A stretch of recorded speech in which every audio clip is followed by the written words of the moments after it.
열왕기상 19장 1절에서 8절까지 말씀 봅니다. 아합이 엘리야가 행한 모든 일과 그가 어떻게 모든 선지자를 칼로 죽였는지를 이세벨에게 말하니 이세벨이 사신을 엘리야에게 보내어 이르되 내가 내일 이맘때에는 반드시 내 생명을 저 사람들 중 한 사람의 생명과 같게 하리라. 그렇게 하지 아니하면 신들이 내게 벌 위에 벌을 내림이 마땅하니라 한지라. 그가 이 형편을 보고 일어나 자기의 생명을 위해 도망하여 유다에 속한 브엘세바에 이르러 자기의 사환을 그곳에 머물게 하고 자기 자신은 광야로 들어가 하루 길쯤 가서 한 로뎀나무 아래에 앉아서 자기가 죽기를 원하여 이르되 여호와여 넉넉하오니 지금 내 생명을 거두시옵소서. 나는 내 조상들보다 낫지 못하니이다 하고 로뎀나무 아래에 누워 자더니 천사가 그를 어루만지며 그에게 이르되 일어나서 먹으라 한지라. 본즉 머리맡에 숯불과 구운 떡과 한 병 물이 있더라. 이에 먹고 마시고 다시 누웠더니 여호와의 천사가 또 다시 와서 어루만지며 이르되 일어나 먹으라. 내가 갈 길을 다 가지 못할까 하노라 하는지라. 이에 일어나 먹고 마시고 그 음식물의 힘을 의지하여 40주 40야를 가서 하나님의 산 호렙에 이르니라. 아멘. 열왕기상 19장 1절에서부터 8절까지 말씀, 엘리야의 탈진과 회복, 이런 말씀의 제목입니다. 사람은 신이 아닙니다. 아무리 대단한 사람 같아도 결국에는 인간은 인간일 뿐이다 라는 것을 보여줍니다. 존재 이상의 일을 할 수 없다, 그런 말이 있습니다. 고대의 철학자들도 잘 알고 있었습니다. 그래서 사람이 하는 일은 자기 존재 안에 갇혀 있다라는 것이죠. 인간이 인간인 이상 사람 이상의 일은 할 수 없다라는 것입니다. 너무나 당연한 그런 말이죠. 그런데 성경에 간혹 살펴보면 분명히 인간인데 인간 이상의 일을 하는 그런 사람들을 보게 됩니다. 오늘 말씀에 나오는 엘리야도 바로 그런 사람이죠. 엘리야가 분명 우리하고 성정이 똑같은 사람입니다. 그런데 그는 하늘을 닫았고 열고 불을 내렸던 그런 사람입니다. 놀라운 일인 것이죠. 사람이 어떻게 하늘 문을 열고 닫을 수가 있겠습니까? 그런데 그 일을 해냈던 사람이 엘리야였던 것입니다. 그리고 그뿐만이 아니라 열왕기상 18장에 보면 그 갈멜산에서 남들은 꿈꾸기 힘든 그런 능력 대결 가운데 큰 승리를 거두게 됩니다.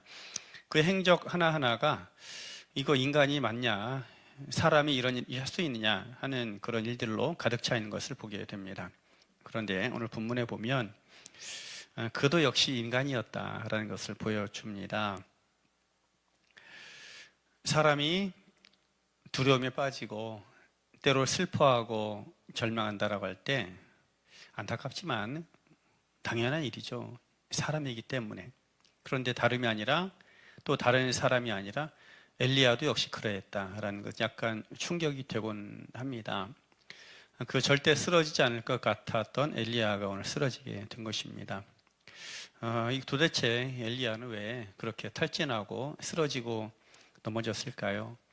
그 이후에 이제 엘리야가 하나님과의 대화 가운데 했었던 말들을 보면 그 탈진했던 상황들을 우리가 추정할 수가 있을 것입니다. 그리고 오늘 말씀에 보면은 중요한 힌트가 하나 나옵니다. 3절에 보니까 그가 이 형편을 보고 일어나 자기 생명을 위하여 도망하였다라는 것입니다. 엘리야가 갈멜산에서 많은 바알 선지자를 죽였고 위대한 승리를 거두었습니다. 그리고 그 소식이 아합 왕의 입을 통해서 그 아내 이세벨에게 전달이 된 거예요. 그러면 우상 숭배의 힘이 꺾이고 물러가야 되는데 그렇지 않았다라는 것입니다. 오히려 그 이세벨이 사자 한 명을 보내죠. 사신을 한 명 보내서 내일 이맘때쯤 반드시 내가 너를 죽일 것이다 라고 선언을 합니다. 그리고 엘리야가 그 상황을 앞뒤 정황 형편을 보았다라는 것입니다. 말하자면 놀라운 승리가 나타났음에도 불구하고 실제적으로 북이스라엘에 변화는 거의 없었다라는 것입니다. 알게 모르게 또 변화의 씨앗이 뿌려진 것은 맞지만 어떤 큰 일을 했다라고 해서 그것이 당장에 효과를 발휘하거나 열매로 나타나는 것은 아니죠. 그러나 엘리야가 갈멜산에 했던 일은 너무나 놀라운 사건이었기 때문에 엘리야도 아마 내심 뭔가 이제 북이스라엘에 새로운 변화가 나타날 것이다 라고 기대를 했던 것 같습니다. 하지만 그 예상은 보기 좋게 빗나간 것이죠. 앞뒤 상황과 형편을 살펴보니까 하나도 달라지지 않았고 오히려 자기 생명이 더 위태로워진 것입니다. 그래서 이제 그가 저 밑에 남한국까지 와서 도망을 가게 되었던 것이죠. 이런 것을 보면 정말 세상은 쉽게 변하는 것이 아니구나 하는 것들을 다시 한번 깨닫게 됩니다. 잘 안 변하는 것이 있습니다. 이제는 변할 법하고 달라질 것처럼 보이지만 잘 변하지도 또 달라지지도 않는 것들이 있습니다. 죄의 길이라는 것이 바로 그런 것입니다. 모든 만물이 그 운동 법칙만 살펴보아도 관성이라는 것이 있잖아요.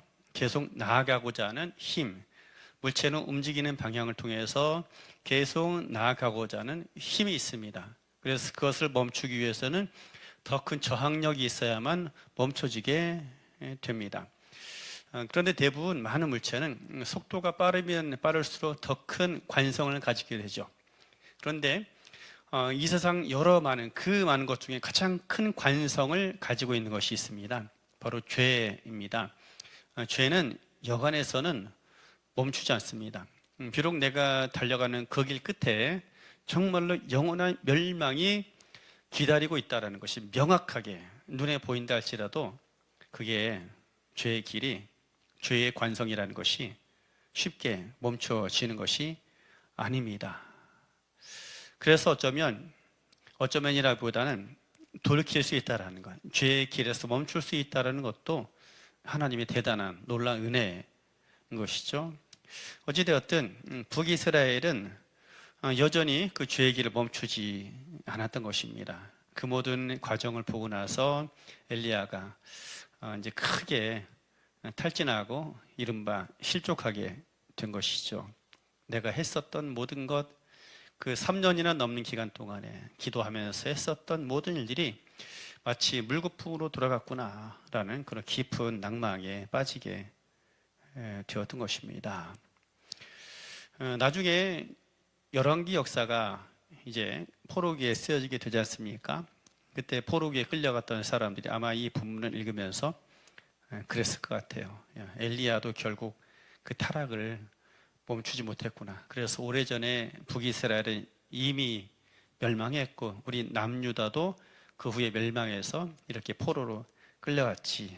결국에 그 타락을 누구도 멈추지 못했어 라는 아마 그런 쓸쓸한 감정을 가지지 않았을까 생각을 합니다. 그런데 이 엘리야의 탈진을 통해서 우리에게 하나님께서 말씀하시는 바가 있습니다. 하나님의 나라는 어떤 한 영웅이 이끌고 만들어내는 것이 아니다라는 것입니다. 결국에는 하나님께서 이끌고 가신다라는 것입니다. 사람들은 어느 한 특별한 영웅, 대단한 카리스마적 권능을 가진 사람들을 기대합니다. 그래서 그 한 사람이 세상을 바꾸고 모든 것을 변화시킬 것처럼 기대하는 것이죠. 잠깐 어떤 하나님의 일을 행하고 놀라운 일을 할 수는 있습니다. 그러나 한 사람의 영웅적인 서사를 가진 사람이 모든 것을 변화시킬 수는 없는 것입니다.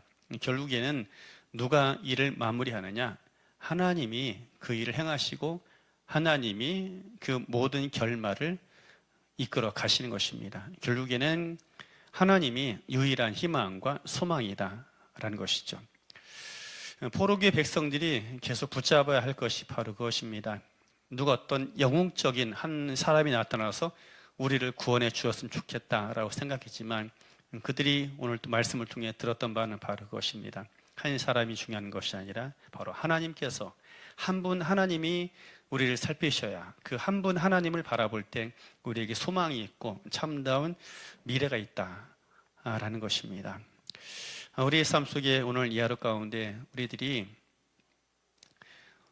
이 세상 살아감에 있어서 우리들이 세상이 즉시로 달라질 것처럼 나의 기대와 나의 소망을 가지고 있으면, 그 누군가에 대한 소망을 가지고 있으면, 어떤 한 영웅적인 사람을 기대고 있으면 반드시 탈진하게 되어 있고 결국에 쓰러지게 되어져 있는 것입니다. 그러나 한 분 하나님, 그분을 소망하고 그분을 기대할 때 결국에는 비록 흔들리고 요동하고 넘어질 수 있지만 다시 일어나 걸어갈 수 있는 그런 삶이 되는 것입니다. 오늘 이 하루 우리가 다른 것을 기대하고 소망하고 다른 이들을 바라보는 게 아니라 한 분 하나님 여호와를 소망하고 바라보고 오늘 이 하루 충성스럽게 살아갈 수 있는 그런 날이 되기를 예수님 이름으로 축원합니다.